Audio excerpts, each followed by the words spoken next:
स्वागत है होली के इस कलरफुल त्योहार पे माई एचबी सेशन में। और सबका स्वागत है। स्टार्ट करेंगे आज का ये सेशन जो कि बहुत इम्पोर्टेंट है। और मेरा मानना है कि नॉलेज से हम इस जो आज के टाइम पे एक बड़ी हेल्थ प्रॉब्लम है, जो एक आए दिन कहीं ना कहीं किसी न किसी में डायग्नोस होता है। और पिछले 20 साल में भी देखेंगे तो बहुत ज़्यादा इसके पेशेंट बढ़े हैं, इसके चांसेस बढ़े हैं। और मैं बात कर रहा हूँ कैंसर के बारे में।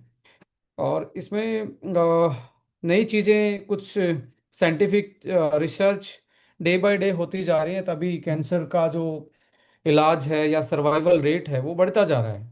तो इस टॉपिक पे हम डिस्कस करेंगे। मैं एक पीपीटी के थ्रू आप लोगों के साथ रूबरू होऊंगा। इस प्रोग्राम को हम शेयर भी कर लेते हैं अपने यूट्यूब चैनल पे, कि आप आराम से इसको शेयर कर पाएँ अपनी टीम में। वो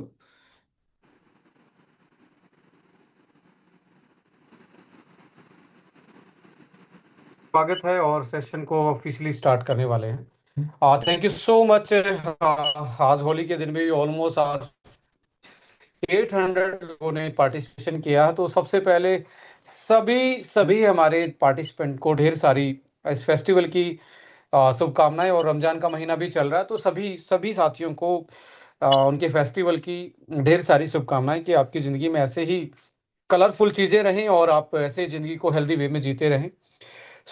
आज का जो सेशन है वो भी आपकी लाइफ को कलरफुल बनाने वाला ही है। कुछ ऐसी चीज़ें हैं, हो सकता है कि जो स्क्रीन पे आप देख रहे हैं वो वर्ड जो है वो आपके लिए और हमारे लिए, यानी कि नॉन साइंटिफिक लोगों के लिए एक नया वर्ड हो सकता है, एंजियोजेनोसिस। इसको ज़्यादा दिमाग पे नहीं लगाना है कि ये क्या बता रहे हैं, कि एक साइंटिफिक चीज़ को हम तो नहीं समझ पाएंगे, बट डेफिनेटली आप समझ पाएंगे इस सेशन को। आप यदि अगले 20 से 25 मिनट सही से आप सुन पाएंगे तो। लेडीज एंड जेंटलमैन, स्वागत करते हैं। और राइट, आज के युग में कैंसर के बारे में जब भी हम सुनते हैं, बहुत ज़्यादा एक तरीके से अलग अलग ख्याल आते हैं, अलग अलग चीज़ें दिमाग में आती हैं। और कहीं ना कहीं एक भय और डर का माहौल दिमाग में बनता है, यदि हमें जब भी सुनने को मिलता है कि किसी को, अपने जानकार को या किसी आसपास के इंसान को ये हो गया, तो ये कहीं ना कहीं एक डराने वाला पल होता है। बट साइंस ने पिछले 50 साल में स्पेशल कैंसर के क्षेत्र में, ट्रीटमेंट वाले क्षेत्र में बहुत ज़्यादा काम किया है। और आज सर्वाइवल रेट इसके ट्रीटमेंट का बढ़ता जा रहा है। लेडीज एंड जेंटलमैन, आप देखिए, कोई भी आज हमारी जो बॉडी है, इसमें लगभग लगभग 40 ट्रिलियन सेल्स से बनी होती है। यानी एक सिंगल सेल अपने आप में एक इंडिपेंडेंट अथॉरिटी है, इंडिपेंडेंट बॉडी है।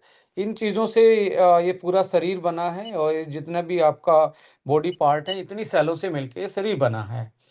अब ये देखिए कि हर दिन हर पल ये सेल अपने आप को न्यू बन, नई सेल जनरेट कर रही हैं, कुछ डेड हो जा रही हैं, कुछ रीजनरेट हो जाती हैं।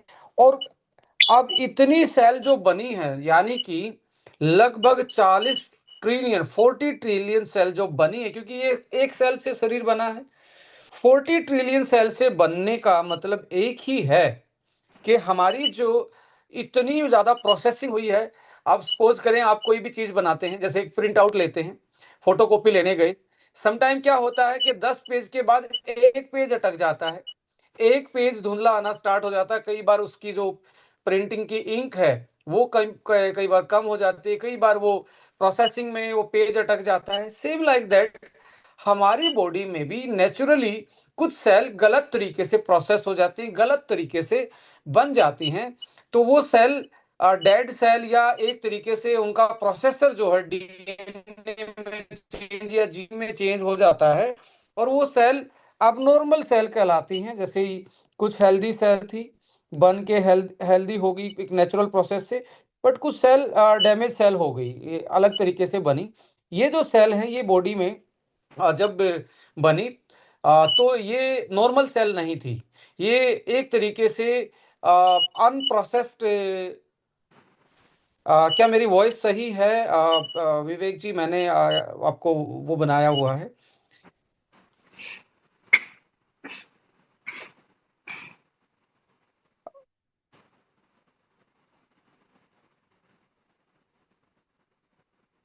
यस सर, परफेक्ट है sir. Yes. Okay, right. Network की कोई इशू नहीं है ना?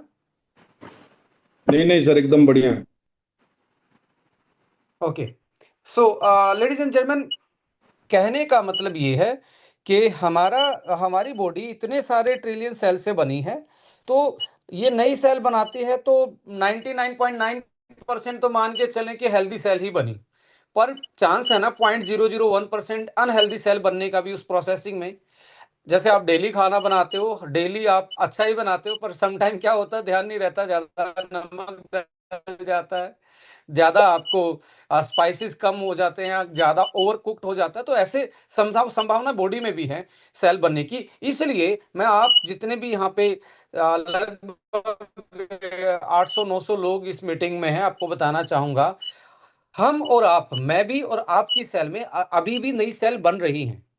कुछ सेल मर रही हैं, कुछ सेल बन रही हैं, तो कुछ सेल डैमेज, कुछ सेल गलत तरीके से भी बन रही हैं। तो इसलिए बोला जाता है हर किसी की बॉडी में कैंसर सेल बनता है। ऐसी कोई बॉडी नहीं है जिसमें कैंसर सेल ना बनता हो।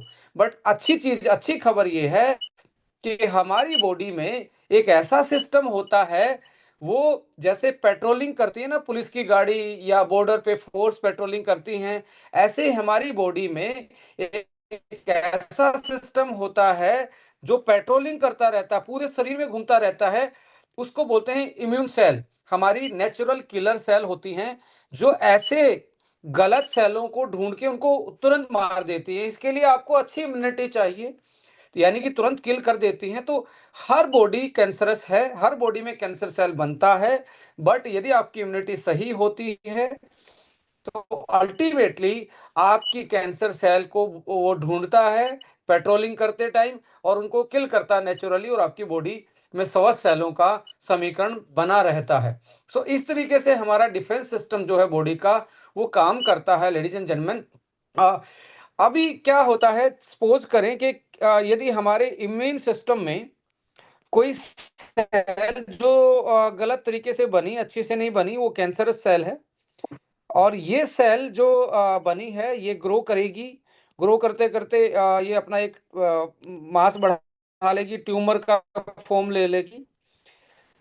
तो अकॉर्डिंग टू रिसर्च, जब तक, क्योंकि हर सेल को न्यूट्रिशन और ऑक्सीजन चाहिए ग्रोथ करने के लिए, यदि ऑक्सीजन और न्यूट्रिशन नहीं मिलेगा तो ये सेल ग्रो नहीं कर सकती है। तो ये सेल क्या करती है, ये अपनी ब्लड की सप्लाई के लिए एक वेसल का निर्माण करती है, नली का निर्माण करती है, ब्लड की कैपिलरीज बोलते हैं। अब इनके थ्रू ऑक्सीजन और आपकी क्या बोलते हैं, अपना ऑक्सीजन आएगी और न्यूट्रिएंट्स आएगा, और ये अपनी साइज बढ़ा लेगा। अकॉर्डिंग टू रिसर्च आपको सरप्राइज होगा, अकॉर्डिंग टू रिसर्च आपको ये सरप्राइज होगा कि आपकी जो कोई किसी की भी बॉडी में यदि कैंसर सेल, वो पेन की टिप के बराबर है, इतनी छोटी है अभी, और यदि इसको ब्लड की सप्लाई नहीं मिले, इसकी ब्लड की सप्लाई नहीं मिले, तो ये ऐसा ही पड़ा रहेगा, और अपने आप हो सकता है बॉडी इसको दोबारा से खत्म कर ले।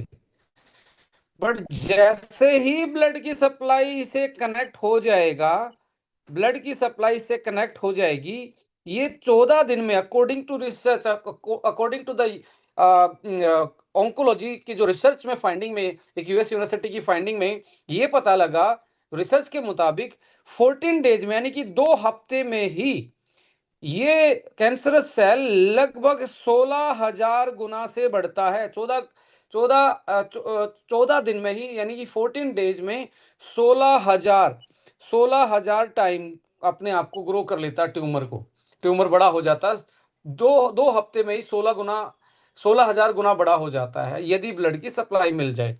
अब इस ब्लड की सप्लाई को हम ये जो नली बनने का, ये जो कैपिलरी बनने का प्रोसेस है, इसी को बोलते हैं एंजियोजेनेसिस। एंजियो का मतलब होता है ये कैपिलरी, जेनेसिस बनना, सो इसे physiological process forming a new blood vessel from pre existing one. जैसे ये खून की नली जा रही थी, ये आपकी जा रही थी खून की नली, यहां से खून आ रहा था, ये कैंसर सेल यहाँ पे पड़ी थी। अब ये क्या करेगी, कुछ ऐसे केमिकल बनाएगी, ऐसे बीज बनाएगी जो यहाँ पे जाके अटैच, छोटे यहाँ से निकल के यहाँ अटैच हो जाएंगे, और अटैच होके एक तरीके से खून की दूसरी नली बनाना स्टार्ट करेंगे। इनकी फर्दर नलियां भी बनाना स्टार्ट, जैसे एक पेड़ की जड़ होती हैं ऐसे ही बनना स्टार्ट हो जाएंगी ये। और ये ट्यूमर बड़ा होते होते होते होते होते बड़ा फैल जाएगा, और धीरे धीरे ये एक जगह से ब्रस्ट होके इसकी सेल दूसरी जगह जाएंगी, दूसरी सेल को खराब कर देंगी। तो ऐसे करके कैंसर धीरे धीरे बॉडी में फैलता चला जाता है, और एडवांस स्टेट मेटास्टेटिस पूरे बॉडी में अलग अलग ऑर्गन्स में फैल जाता है।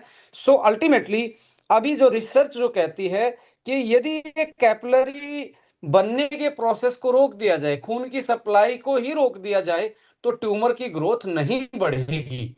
अब इसकी ग्रोथ को रोकने के लिए देखो, ये नई ब्लड सेल बना वेसल, ये कैपिलरी बनाने का एंजियोजेनेसिस है, ना कि आपकी एग्जिस्टिंग खून की नलियों को तोड़ने का प्रोसेस है। नहीं, इसी से छोटी छोटी रूट्स निकलाएंगी जो कि कैंसर ट्यूमर को ब्लड सप्लाई और ऑक्सीजन देंगी। ये 1 mm से 2 mm रहती है जनरली आपकी बॉडी में, जिसको आप कैंसर सेल एक तरीके से बिना बढ़ी हुई कैंसर सेल, जैसे ही ये कैपिलरी से अटैच होंगी, ये अपना साइज 16,000 गुना बढ़ा सकते हैं मात्र 2 हफ्ते में, 14 डेज में। सो लेडीज एंड जेंटलमैन, एक न्यू थेरेपी है जो कि इसको कट डाउन, ट्यूमर की ग्रोथ को कट डाउन किया जा सकता है। जनरली हमें ये एडवाइस दी जाती है कि कार्सिनोजन चीजों से बचना चाहिए। अब कार्सिनोजन चीजें क्या हैं? कार्सिनोजन चीजें होती हैं जैसे क्या बोला जाता है, स्मोकिंग, अल्कोहल का कंजप्शन, पोल्यूटेंट्स, पॉल्यूशन से बचना, साफ सुथरा खाना, फास्ट फूड ना खाना, यानी कि ऐसे ट्रिगर चीजें जो कैंसर को और ज्यादा बढ़ावा दे सकते हैं, ये हमें एडवाइस दी जाती है। आल्दो इनको फॉलो करना चाहिए, और ये एक मैं मान के चलता हूं इसके, ये हमें कारगर साबित होता है कुछ कैंसर से फाइट करने में, और कैंसर बॉडी में ना ही आए उसमें भी ये चीजें हमें हमें बचाती हैं। बट बॉडी के 3 सिस्टम होते हैं। एक सिस्टम है अंदर, जो खराब सेल बनी है उनको नेचुरल किलर सेल हमारी बॉडी की खत्म कर दें। दूसरा सिस्टम है हमारी बॉडी के अंदर ऐसा प्रोसेस है जो ब्लड की जो नई वेसल, ट्यूमर को ब्लड सप्लाई के लिए जो वेसल बननी है, नली बननी है, उसको रोक दे। और तीसरा है एक ऐसा हमारा इम्यूनिटी का सिस्टम जो हमारे पूरी बॉडी के प्रोसेस को, चीज़ों को एक तरीके से मॉड्यूलेट करके रखे।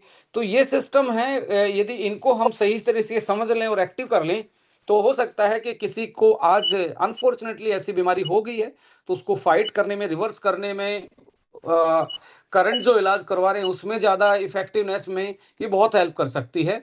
और यदि हम हेल्दी हैं और हम चाहते हैं कि ज़िंदगी में ऐसी कोई चीज़ हमारी लाइफ में ना आए, तो उस केस में भी हम इसको एक तरीके से अप्लाई कर सकते हैं और बच सकते हैं। जैसे कि एंजियोजेनेसिस और ट्यूमर ग्रोथ के बारे में मैंने आपके साथ डिस्कस किया।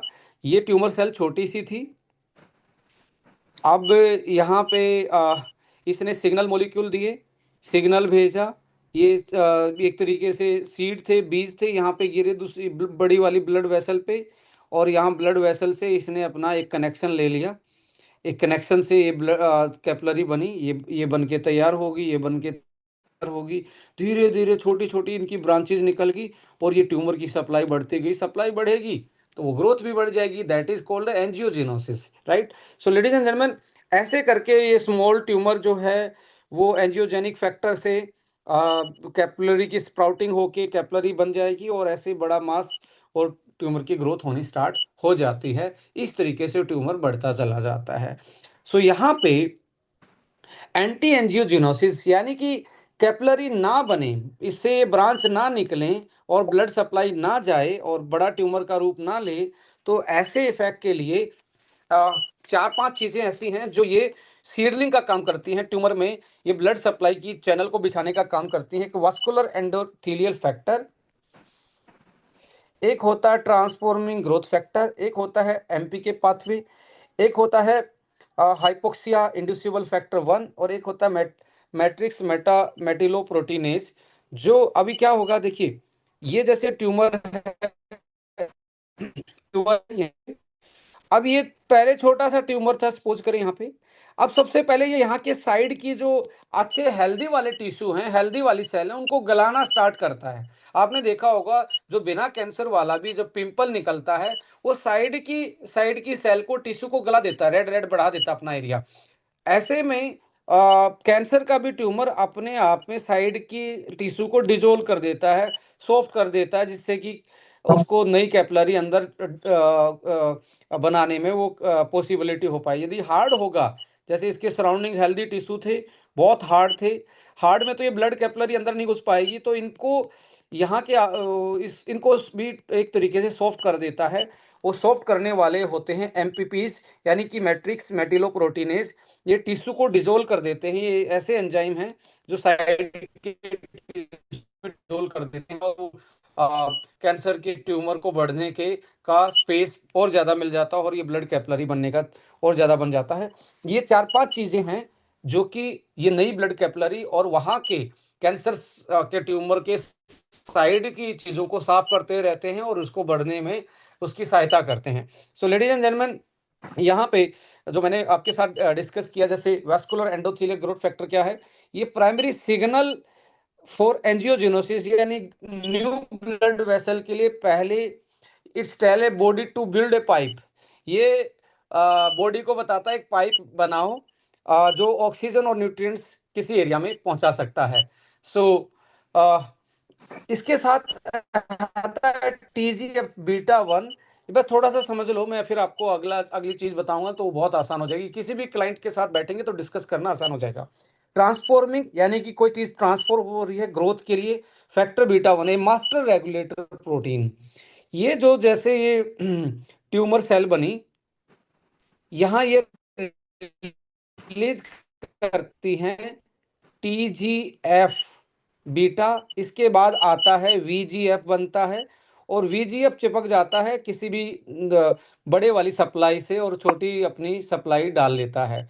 तो ऐसे करके यहाँ इसको ही ब्लॉक कर दिया जाए ट्रांसफॉर्मिंग फैक्टर को, तो ये नहीं बनेगा, और ये भी बन गया है तो इसको ब्लॉक कर लिया जाए तो ये अपने यहाँ पे जाके नहीं चिपकेगा, और नई बड़ी वाली सप्लाई ब्लड की पाइप से छोटी पाइप नहीं डाल पाएगा, जिस जनरली भाषा में बोल रहा हूँ। So it's control the cell growth and it's a famous for its role caring and fibrosis. It's tell cell to produce collagen and help to inflammation को कंट्रोल करने का काम करती है। एक होता है MPK pathway, mitogen activated protein kinase. ये जैसे कम्युनिकेट करता, आपस में बातें करवाता है एक दूसरे की। ये यदि बातें बंद हो जाएं तो इंफॉर्मेशन मिलनी बंद हो जाएगी।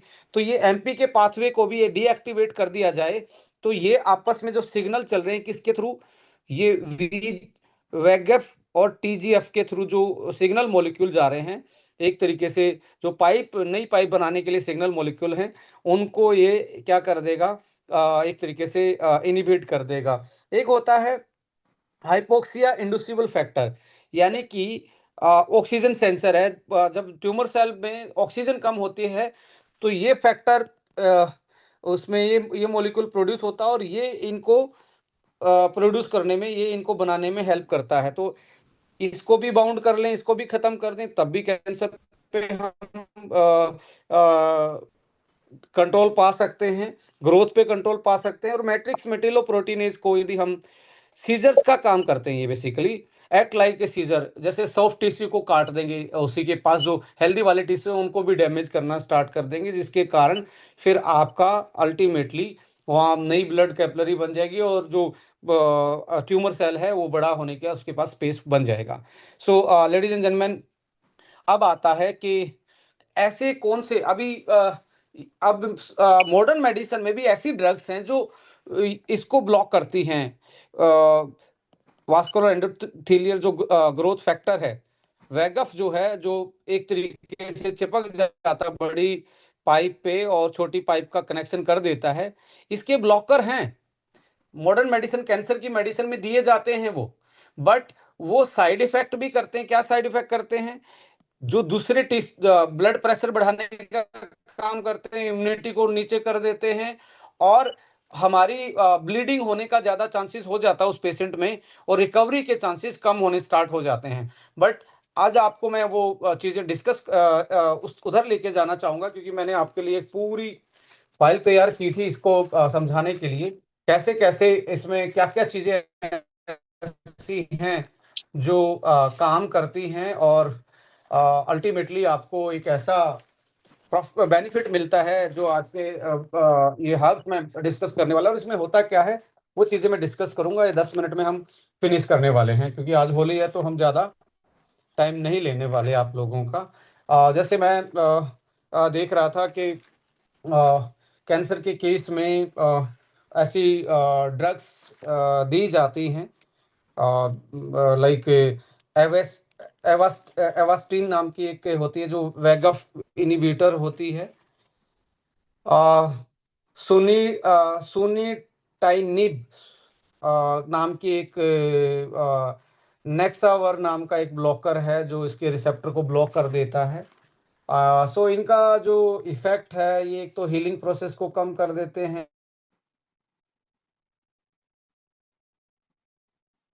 में ड्रग्स आती हैं उनकी मैं बात कर रहा हूँ, वो रोकती तो हैं, बट उनके साइड इफेक्ट हैं। प्रोटीन बॉडी में डिग्रेडेशन होना स्टार्ट हो जाता है, इन्फ्लामेशन बढ़ना स्टार्ट हो जाती है, और यूरिन में भी प्रोटीन आना स्टार्ट, और पूरा थकावट, डायरिया, लो एनर्जी, लो इम्यूनिटी की तरफ लेके जाते हैं।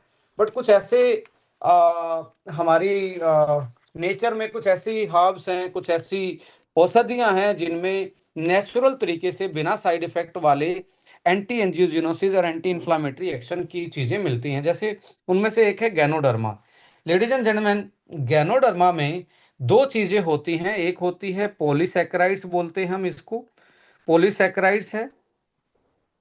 पॉलीसैकेराइड्स नाम का एक चीज पाई जाती है गैनोडर्मा लूसिडियम में। एक होता है ट्राइटर्पिनोइड्स। ट्राइटर्पिनोइड्स ये क्या करते हैं? ये जो ये जो ट्यूमर सेल ने ये केमिकल बनाया था और यहाँ के जो चिपक के ये पूरी नली बना रहा था, इसको वो खत्म कर देते हैं। यानी कि VEGF को क्या करेंगे, एंटी GF β1 को ये एक तरीके से सुप्रेस, ब्लॉक कर देते हैं, इनिबिट कर देते हैं। इनका सिक्रीशन भी नहीं होने देते, इसको सीक्रेट यहाँ से ही ब्लॉक करना स्टार्ट कर देते हैं कि कैंसर सेल इनको बनाए ही ना।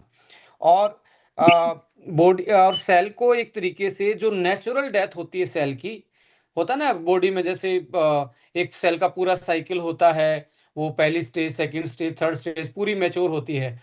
उस मैच्योर डेथ को हम बोलते हैं एप्टोसिस। यदि बॉडी में सेल की प्रोग्राम सेल डेथ हो जाए, इसको बोलते हैं एप्टोसिस। APOTOSIS, एप्टोसिस। इसको बोलते हैं programmed cell death. Programmed cell का मतलब बॉडी के कंट्रोल में किसी सेल की डेथ हो जाए। सो यदि कैंसर सेल को एप्टोसिस में ले जाए हमारी इम्यूनिटी, या कोई हर्ब्स उसमें हेल्प कर दे, तो वो कैंसर सेल मर सकती है, और वो आगे बढ़ने से वो आगे नहीं बढ़ पाएगी। तो एक तो प्रोग्राम डेथ सेल की तरफ लेके जाते हैं कैंसर सेल को, और साथ में जो कैंसर सेल जो सिग्नल मॉलिक्यूल बना रही है, जो टिश्यू को डैमेज करने वाले होते हैं, या नई ट्यूब, कैपिलरी ब्लड वेसल बनानी होती है, उसको वो पहले से ही ब्लॉक कर लेते हैं। साथ साथ में गैनोडर्मा के बारे में नेचुरल ये क्लिनिकल स्टडी में पाया गया कि स्टडी की गई, लगभग लगभग 6 वीक में गैनोडर्मा दिया गया, और बाद में उनकी नेचुरल किलर सेल जो थी, जो बॉडी में एक तरीके से पेट्रोलिंग करती हैं, खराब वाली सेलों को किल कर देती हैं। नेचुरल किलर सेल जो थी, जिसको हम टी सेल भी बोलते हैं इम्यूनिटी के रूप में, वो उनकी जो स्ट्रेंथ थी, उनकी एफिकेसी थी, वो बढ़ी मिली। तो ये हमारी इम्यूनिटी को भी बूस्ट करता है। एंड जो ट्रीटमेंट चल रहा है, ये भी देखा गया स्टडी में, जो ट्रीटमेंट चल रहा है कैंसर का, उस केस में ये साइड इफेक्ट को भी कम करता है। टॉक्सिसिटी और जो कन्वेंशनल कीमोथेरेपी के, रेडियोथेरेपी के साइड इफेक्ट होते हैं, उनको ये एक तरीके से उनके साइड इफेक्ट को कम करता है और क्वालिटी लाइफ को बढ़ाता है उन पेशेंट्स में, ये देखने को मिला। अगली चीज आती है, दैट इज ग्रेप्सीड एक्सट्रैक्ट।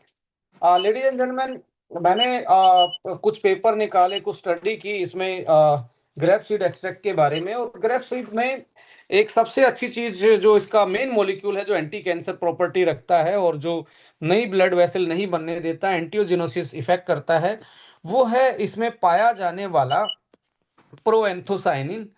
प्रोएंथोसाइनिन जो होता है,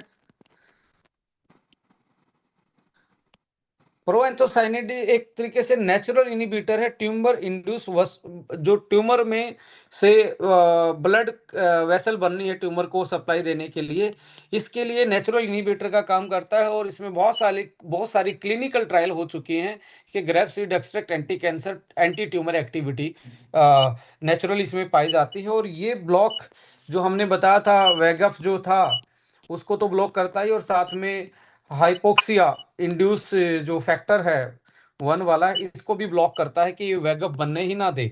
सो और वेसल डेंसिटी को भी एक तरीके से ये डिक्रीज करता है, जिसके कारण ट्यूमर में, और सबसे अच्छा देखा गया है कि जो ग्रेप्सिड एक्सट्रैक्ट है वो ब्रेस्ट और कोलन कैंसर में बहुत अच्छा इफेक्ट करता है। दो, क्योंकि यहाँ सॉफ्ट टिश्यू ज्यादा होते हैं, जल्दी कोलन में और ब्रेस्ट कैंसर में जल्दी ब्लड कैपलरी बनने का एक तरीके से वहाँ फेवरेबल कंडीशन है उन टिश्यूज में। तो उन केसेस में जीएसटी जो है, यानी कि ग्रेप्सिड एक्सट्रैक्ट, बहुत अच्छा काम करता है।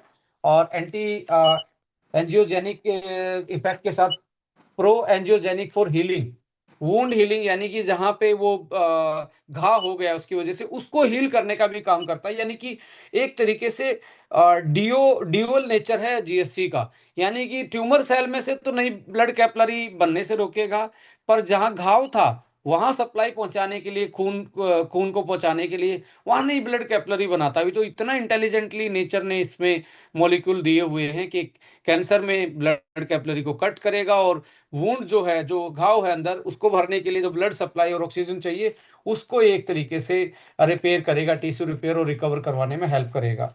सो इसके साथ अगली जो चीज है, that is green tea. Green tea के बारे में बहुत सारे लोगों ने सुना है, इम्यूनिटी बूस्टर, एंटी एजिंग और एंटी कैंसर प्रॉपर्टी।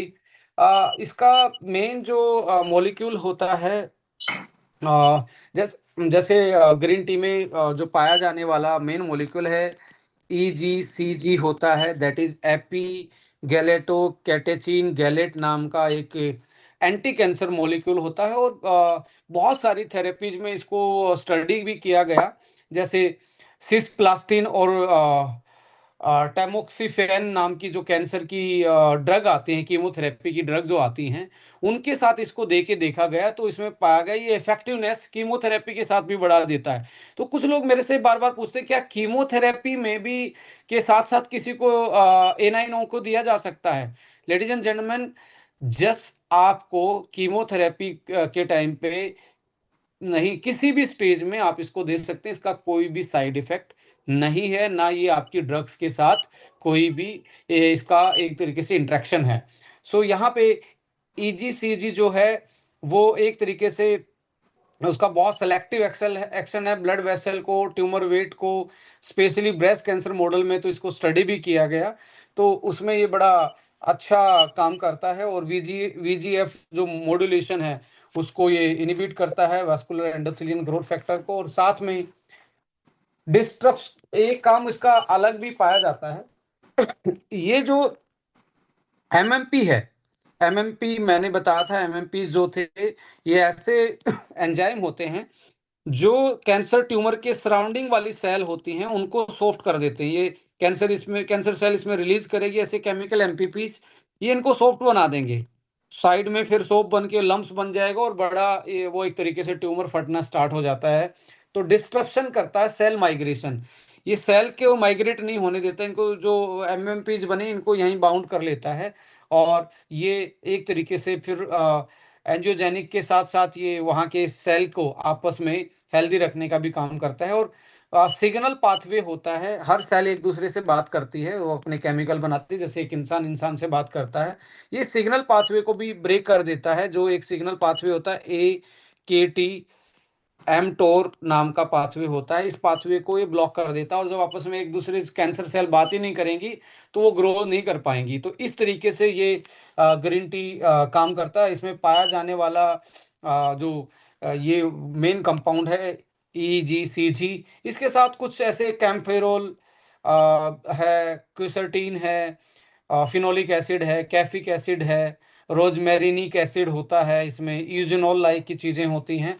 तो ये भी इसमें बहुत अच्छा इस तरीके से बेनिफिट पहुंचाती हैं। तो ladies and gentleman, green tea भी ट्यूमर की ग्रोथ को रोकती है थ्रू द एंटी एंजियोजेनोसिस। इसके बाद आता है गट का। एक तो पेट सही रहे, कैंसर के केस में गट माइक्रो बायोटा है ना, बहुत अच्छा रोल प्ले करता है यदि प्रोबायोटिक दे दिया जाए। इसमें टोफू को मैं बहुत आगे रखूंगा। टोफू आता है सोयाबीन का, एक फर्मेंटेड पनीर जैसा प्रोडक्ट आता है। और सोयाबीन में जेनेस्टीन नाम का एक मॉलिक्यूल होता है जो स्पेशली फर्मेंटेड हो जाती है सोयाबीन, जब फर्मेट कर देते हैं, जेनेस्टीन नाम का एक मॉलिक्यूल होता है जो एंटी कैंसर सिग्नल देता है। गट से ही सिग्नल देना स्टार्ट कर देता है, हमारे इम्यून सेल को एक तरीके सिग्नल देता है, जो कि कैंसर सेल को खुद मारने में कैपेबल होती हैं, अपनी बॉडी के सिस्टम को एक्टिवेट।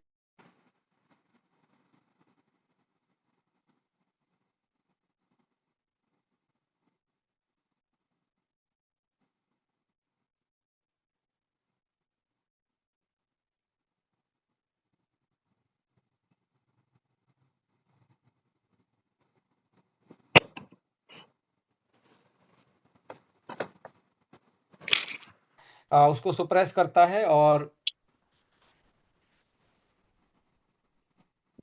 साथ में उसको सप्रेस तो करता ही है, और साथ में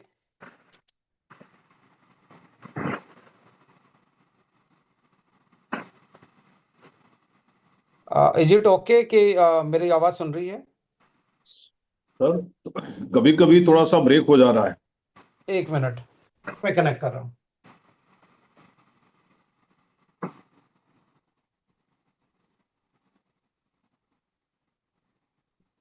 कृष्णा जी अभी ठीक है?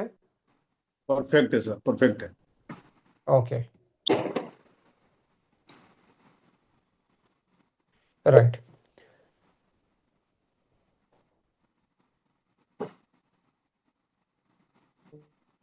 सो जिंजर में, मैं जिंजर की बात कर रहा था। जिंजर में एक ऐसा मॉलिक्यूल होता है, ये भी एंटी एंजियोजेनोसिस इफेक्ट देता है उसमें, और साथ में टिश्यू डिसोल्विंग एंजाइम को भी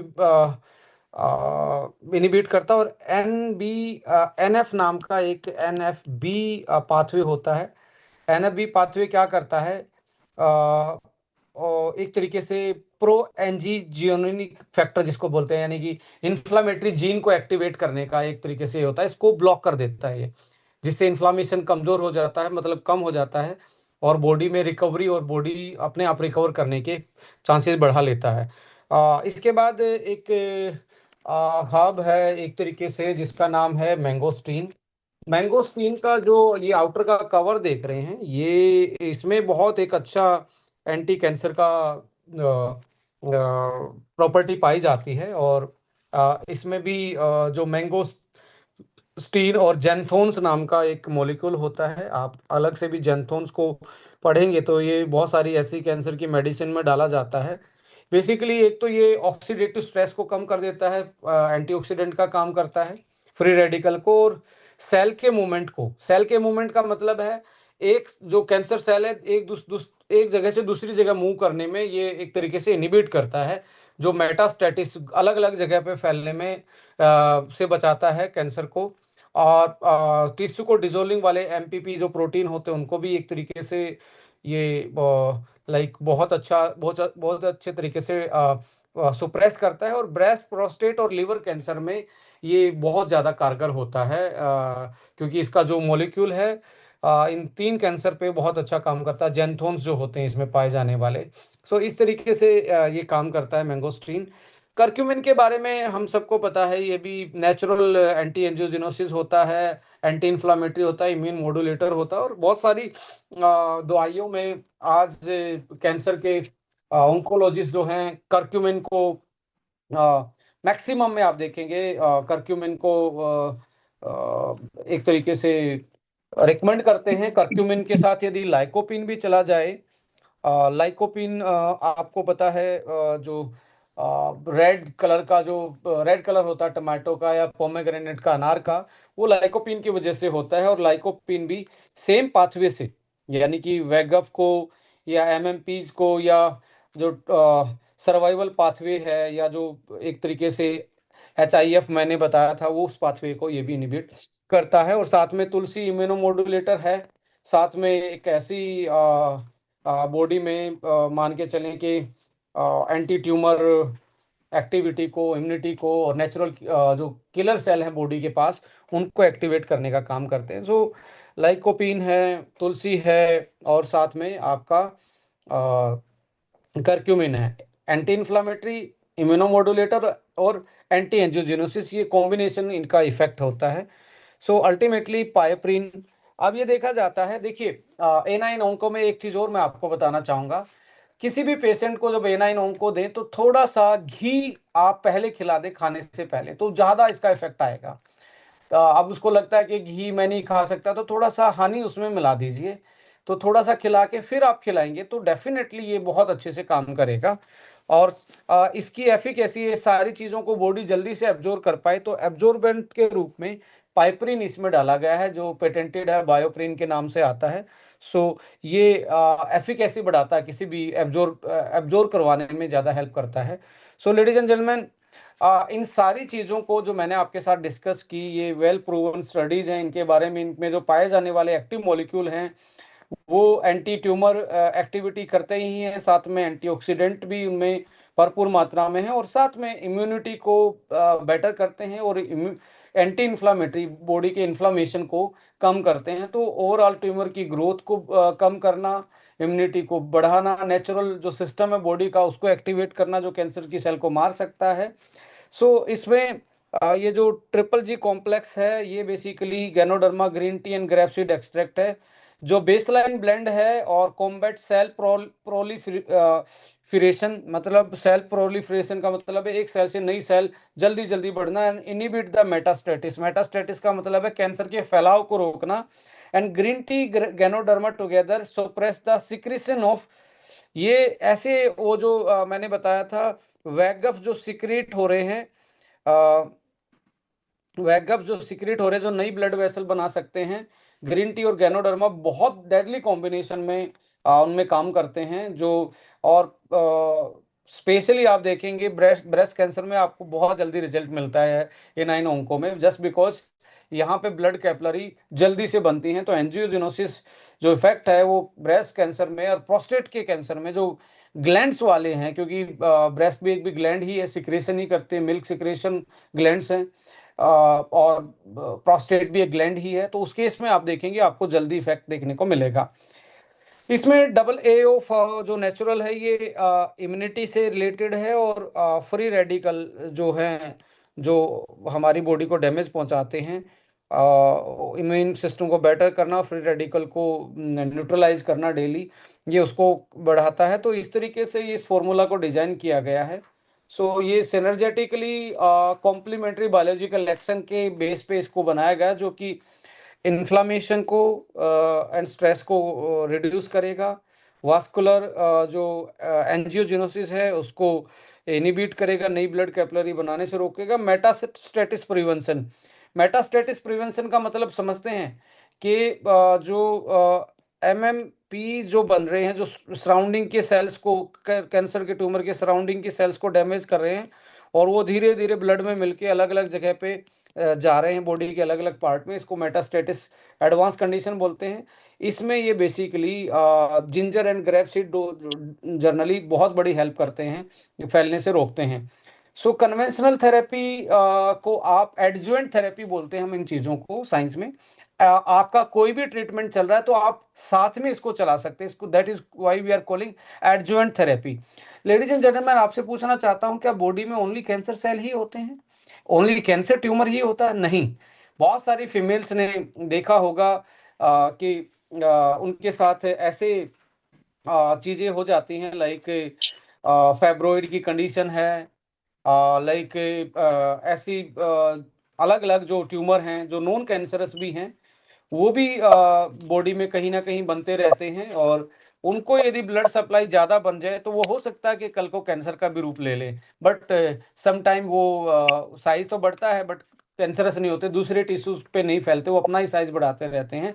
तो ऐसे उनमें भी आप इस प्रोडक्ट को यूज़ कर सकते हैं, क्योंकि वहाँ पे भी ब्लड सप्लाई चाहिए ट्यूमर को बड़ा होने के लिए, चाहे वो वूम में थी या एक तरीके से ओवरीज में वो फैब्रॉइड था, या एंडोथेलियल वॉल में था। तो ऐसे करके आप इसको यूज कर सकते हैं, जो कि साइज को लिमिटेड रखेगा, साइज बढ़ने नहीं देगा, उसमें हेल्प करवाएगा। एंजियोजेनिक स्विच जो है उसको ऑफ रखेगा। मैं स्विच ही बोलूंगा कि इस कैपिलरी से ये ट्यूमर सेल थी, यहाँ सिग्नल भेजेगी, ये इस स्विच को कट ऑफ कर देगा, एंजियोजेनोसिस स्विच को कट ऑफ कर देगा। और जैसे यूटेराइन फाइब्रॉइड होते हैं, जो हैवी ब्लीडिंग ऑफली आपको देखने को मिलता है, सिग्निफिकेंट ब्लड फ्लो, एंड और भी बहुत सारी हैं, जैसे नॉन कैंसरस जो गांठें होती शरीर में, उन केस में भी आप इनको, इस प्रोडक्ट को यूटिलाइज कर सकते हैं। सो इस तरीके से ये प्रोडक्ट डिजाइन था, और इस तरीके से ये आपको बेनिफिट पहुंचाता है। इसके साथ साथ मैं बोलूंगा कि रात को ही आपका डीएनए रिपेयर होता है।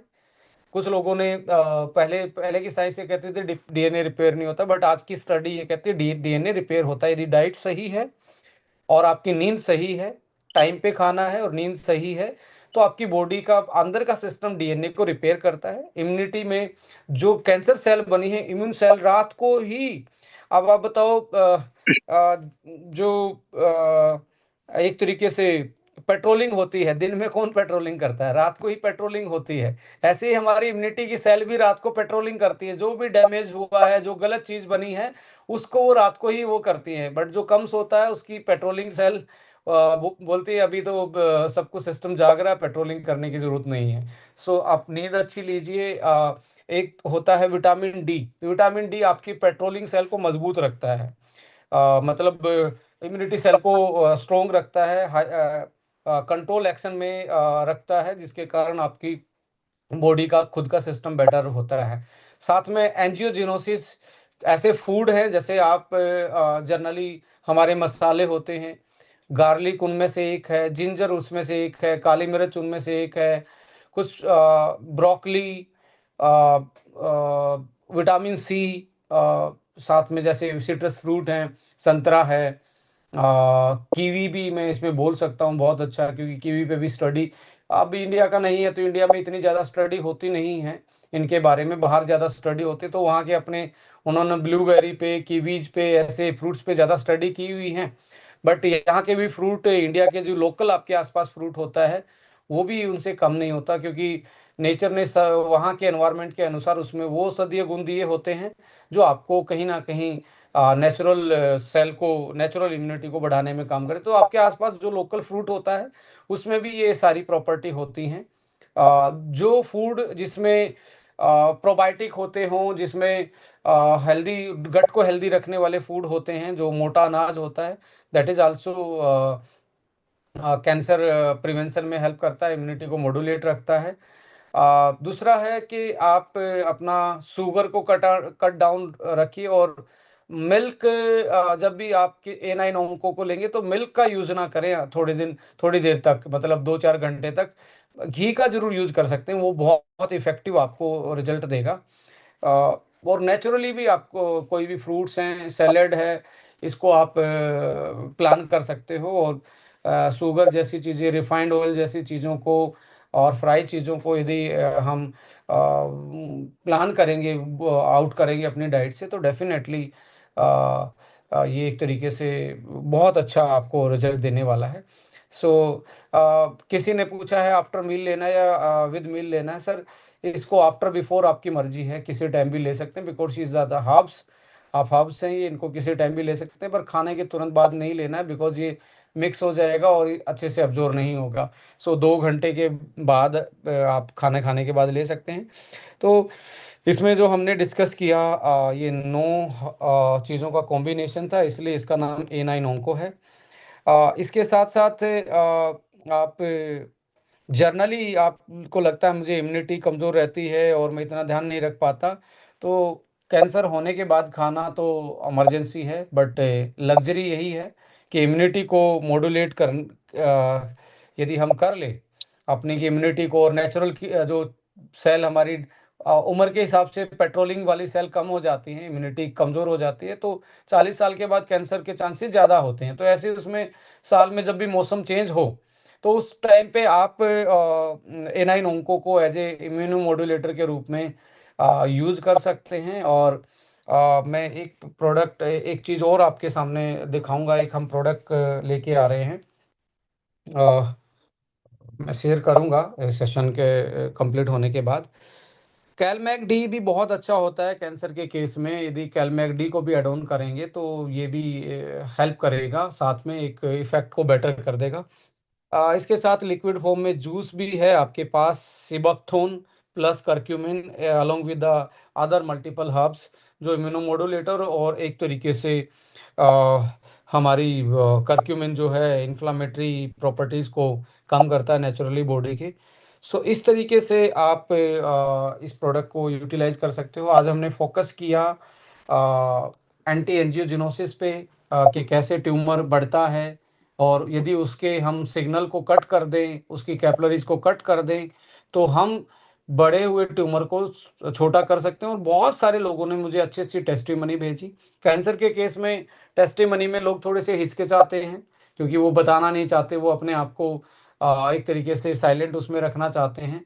सो ऐसे में कुछ लोग अपनी वीडियो नहीं देते, बट मेरे पास, मैं आपको बता रहा हूँ कि लगभग लगभग हर महीने ये प्रोडक्ट इस कंपनी में 40 से 50 लाख का अकेला प्रोडक्ट सेल होता है। हम ज़्यादा इसका प्रमोशन भी नहीं करते, बट नीड ऑफ आवर है आज के टाइम पे।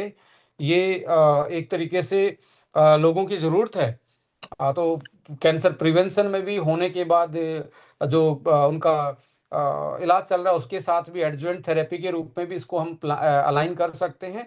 और यदि किसी का इलाज होके वो सर्वाइवल पे है, कैंसर सर्वाइवल पे है, कि उसको दोबारा ना हो, रिकरेंसिस के चांसेस ना हो, दोबारा वापस कैंसर ना हो जाए, तो उस केस में भी एक तरीके से प्रिकॉशनरी फेज में भी हम इसको ले सकते हैं। सो एक प्रोडक्ट जो कि आने वाले टाइम में और बड़ी हेल्प करने वाला है, वो भी मैं आपके साथ शेयर करने वाला हूँ। एक बार उसकी झलक होली के मौके पे आपके साथ दिखाना चाहूँगा। जस्ट ए मिनट, मुझे थोड़ा सा टाइम दीजिए। एक प्रोडक्ट डेवलप कर रहे हैं, उसकी ट्रायल भी कंप्लीटेड है, उसकी चीज़ें कंप्लीटेड है। मैं शेयर करूँगा फ़ोटो उसका, कि आप उसको देख पाएँ। और कुछ ऐसी चीज़ें हैं लाइनअप में जो अगले 2-3 महीने में आपकी बास्केट में दिखने वाली हैं, जो आपके बिजनेस के साथ, आपकी सेहत, आपकी कम्युनिटी और इन सारी चीज़ों को आगे लेके जाएंगी।